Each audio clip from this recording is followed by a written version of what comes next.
Cheryl, I'll start with you. What's your reaction to Caitlin Clark winning Time Magazine Athlete of the Year? I don't think I'm surprised. I'm curious to know who the other candidates were. Just when we thought the drama was done, Sheryl Swoopes is back at it, stirring up controversy around Caitlin Clark's recent Athlete of the Year awards. However, the general manager of the Indiana Fever isn't having any of it. But we've never seen anything like Caitlin Clark. New Fever GM, and the gloves are off. In her most recent interview, Amber Cox did not hold back and is going to reveal Sheryl Swoopes, which I promise will be extremely important. Amber also stands up for Clark and the entire Fever squad.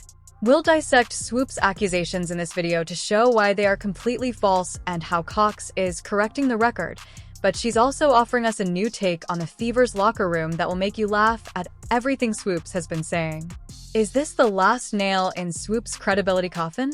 Are you prepared to move forward? Because she has so many fans, and you saw it across arenas, I mean, people are moving games because so many people wanted to see her play. You would think that Clark's time winning Athlete of the Year would be a moment for celebration throughout women's basketball since it's such a big deal for the sport, and Clark's face on that iconic red border is the kind of mainstream recognition women's basketball has been fighting for. However, just when you thought the drama was over, Sheryl Swoopes has a new bone to pick with Caitlin Clark. For the longest time, the WNBA has been trying to get on this global scale, and I feel like that's the direction they are finally headed. I think that WNBA fans have always been proud supporters and pushers of the advancements of this league, but sometimes it takes a certain star of a certain caliber to really just expand and explode the league from the inside out, and that's what Caitlin Clark is. Instead of congratulating Clark on his accomplishment, Swoopes went full conspiracy theorist and began questioning the award's criteria as if Time magazine had suddenly forgotten how to choose their Athlete of the Year. However, she couldn't let Clark have her moment, so she chose to crash the party at Gil's Arena. The fact that that's the very first WNBA player to ever win Time magazine Athlete of the Year is pretty special. And my question is,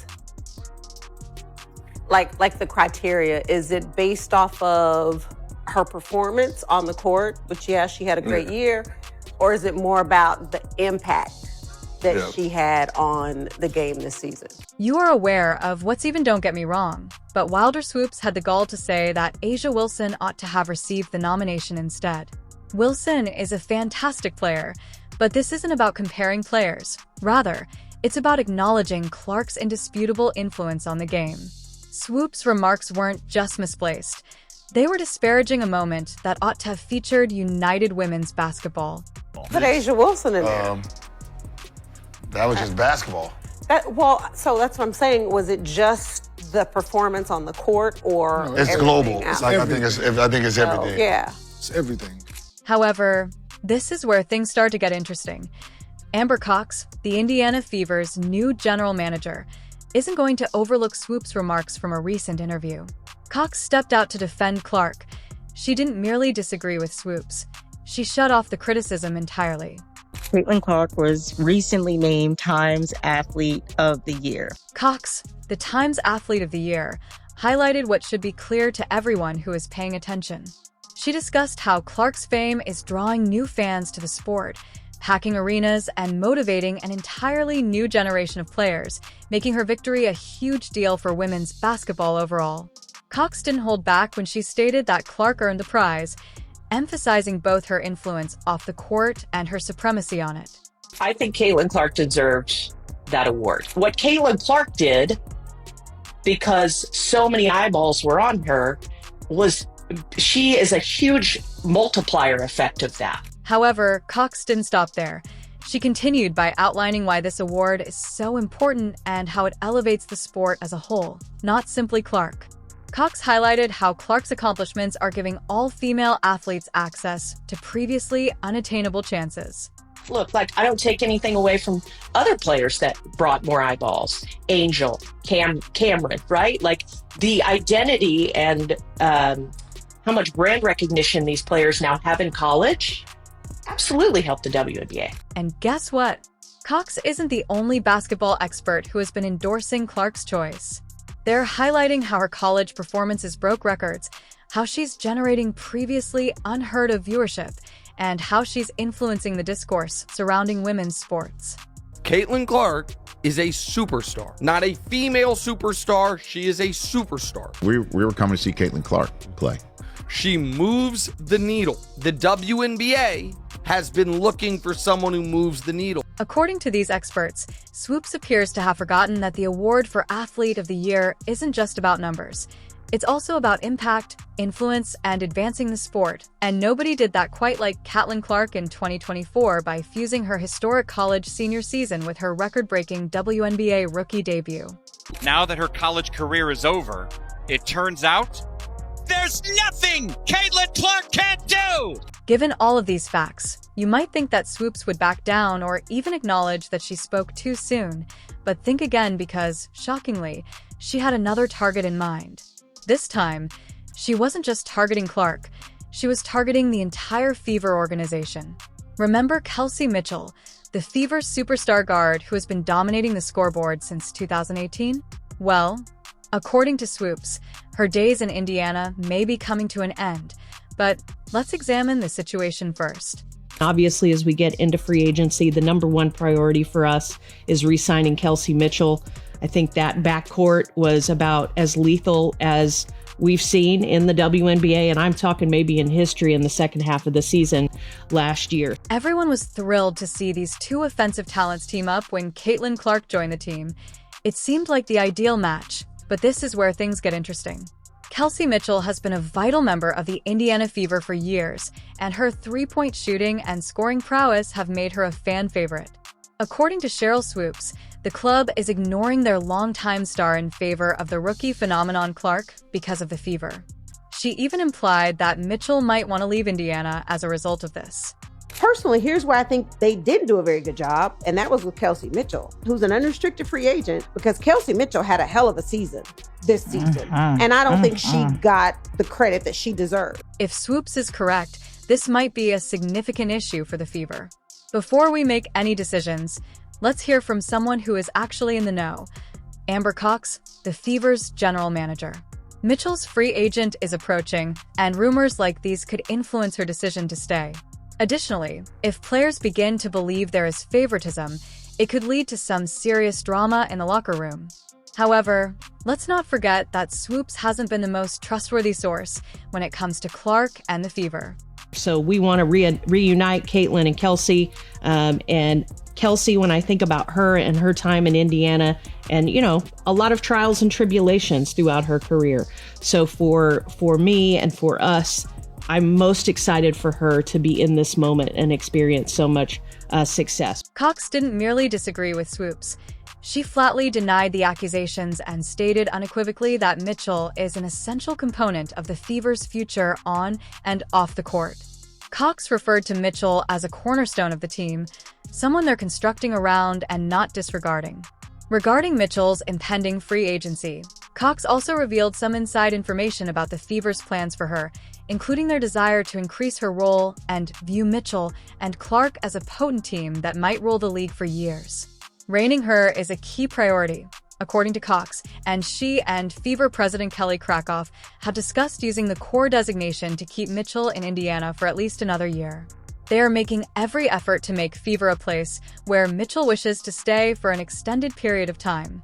Yes, we do have the opportunity to core her, and it would be sort of irresponsible of me if we didn't utilize that opportunity. What's the bottom line then? There appears to be more to this story than meets the eye, as we see Swoops making claims without supporting evidence on one side, and the Fever's general manager outlining Mitchell's significance and their intentions to retain her on the other.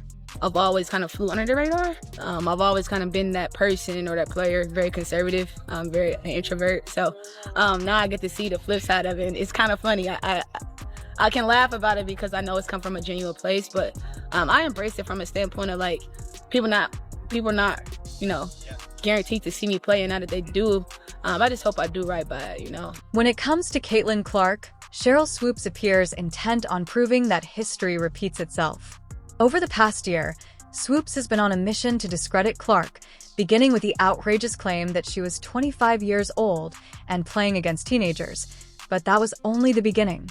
She went on to predict that Clark's game wouldn't work in the WNBA, calling her college success a fluke, and even spreading rumors about locker room drama, claiming that Clark's shooting would falter, her passes would miss, and she would find it difficult to keep up with professional players. Are you surprised by Caitlin Clark and the Fever's improvement since the Olympic break? What? 20 points, 8.4 assists, 6 rebounds. That's crazy. But 5 That's crazy. 5.6 Those are hell of a number. Those are hell of a numbers. But to me, that's not dominating. However, Clark's rookie season has put an end to all of that. She has been scoring goals and providing assists that have even wowed seasoned players. Clark is leading the group and not just keeping up. The problem is that she keeps talking while Swoops. Clark continues to play excellent basketball, making Swoops appear increasingly incorrect in each game. Not only is Clark disproving her detractors, but she is also altering our perception of what WNBA rookies are capable of. This ain't where I want to be. Over there. Yeah. So you have players that are very significant on this Indiana Fever team that are like, I don't want to be here. Imagine a squad that has been split apart, with players competing over a single rookie star. It sounds like a soap opera, right? That's the plot. Let's break it down. Sheryl Swoopes has been painting an ugly picture of the Indiana Fever, telling everyone that the team is disintegrating due to Caitlin Clark's arrival. According to Swoopes, there is jealousy and players wishing to leave. Swoopes is selling, but what if everything we've been told about the team's locker room drama is completely false? You think about this team, and obviously I was not here, but you could see, and I've heard about how close this unit was. Here's the twist, though. Now, let's hear from Amber Cox, the team's general manager. In a recent interview, Cox talked about how close the team is and how they support each other. She described a culture where everyone feels valued, from the oldest players to the rookies. The actual Fever players and staff are saying something entirely different. They're supporting each other on social media, demonstrating excellent teamwork on the court, and praising Clark's work ethic. Coaches are loving her leadership and how she's making everyone better. This is a bunch of women working together to be great, not a team split by jealousy. Ownership, CEO, all the way down through the company, every single person that I have talked to is, how can I help? Whatever I can do to lend to the success of the Fever, continue the growth, however I can, to a person. Everybody wants to be a part of it. So it's really cool to step in this environment and have this entire organization pulling in the same direction. Therefore, why is Swoopes claiming all of this? Her tale doesn't seem to be true at all, and it seems that Swoopes simply uses social media to discuss clinging to hope. What kind of things do you feel? I'm not in the locker room. Okay. But just, I'm talking about more social media. If we take a closer look, we may discover why this WNBA legend is targeting the league's newest star. You would think that a WNBA legend would be the first to support the next generation, but Sheryl's actions towards Caitlin Clark reveal a different tale. What is the purpose of this rivalry, and how does it affect women's basketball? I think we're obviously at this very pivotal time in the WNBA, and obviously led by the Indiana Fever. But I think all those experiences will lend themselves to hopefully doing the best job possible here. Let us examine the broader picture. Although women's sports have advanced significantly, more needs to be done. The WNBA has been fighting for equal pay, respect, and recognition.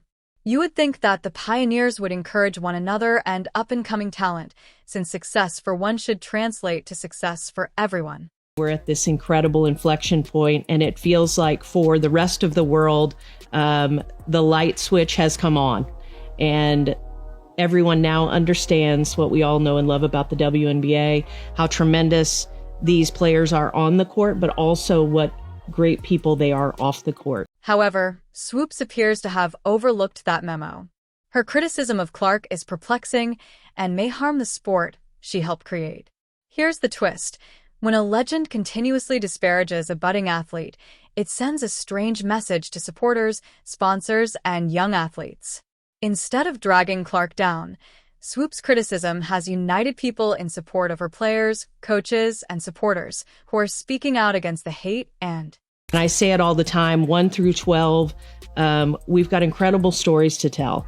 And I think this spotlight gives us the opportunity to create even more of a platform for every single one of our players, not only on the court, but off the court too. Therefore, even though Swoops may be criticizing, she is actually bringing attention to something fantastic. The WNBA community is closer than ever and working together for the game's future. One legend may be mired in the past, but everyone else is moving forward together, which is good news for the sport and its supporters. Caitlin Clark is having a major impact on women's basketball. She is setting records, attracting large audiences, and her TV ratings are skyrocketing. Clark is giving the WNBA precisely what it needs at the moment, and the league's future appears bright with a new generation of players prepared to improve the sport.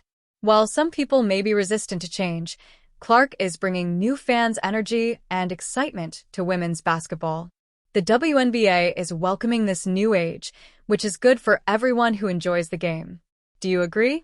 If so, please let us know in the comments, like, subscribe, and turn on all notifications so you don't miss anything.